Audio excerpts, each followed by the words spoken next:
Confucius একটা খুব গুরুত্বপূর্ণ কথা বলেছিলেন। He who conquers himself is the mightiest warrior. অর্থাৎ যে নিজের সাথে যুদ্ধ করে জিততে পারে সে হচ্ছে সবচেয়ে বড় বিজয়ী, সেই সবচেয়ে বড় যোদ্ধা। তিনি এই কথাটি হাজার বছর আগে বলেছিলেন, কিন্তু আজকের এই মডার্ন যুগে এই কথাটি আরও বেশি প্রাসঙ্গিক এবং আরও বেশি জীবন ঘনিষ্ঠ। আমরা প্রতিদিন প্রতিনিয়ত নিজের সাথে যুদ্ধে লিপ্ত।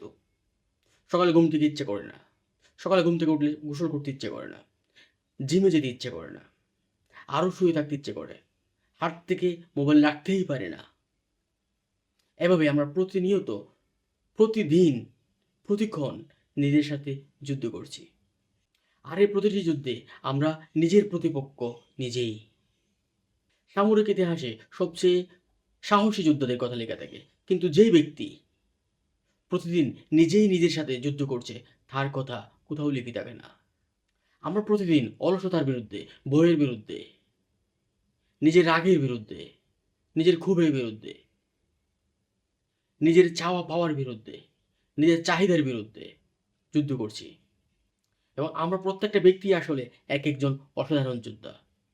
তবে হ্যাঁ, এই যুদ্ধে যারা জয়ী হবে তারাই আসলে জীবনে সবচেয়ে সুখী ও সফল হতে পারবে। আত্মনিয়ন্ত্রণই হলো সকল সাফল্যের চাবিকাঠি। একটা গবেষণায় দেখা গেছে, যে সকল ব্যক্তি নিজেরা নিজেদেরকে নিয়ন্ত্রণ রাখতে পারে তারা জীবনে অধিক সুখী আর অধিক সফল।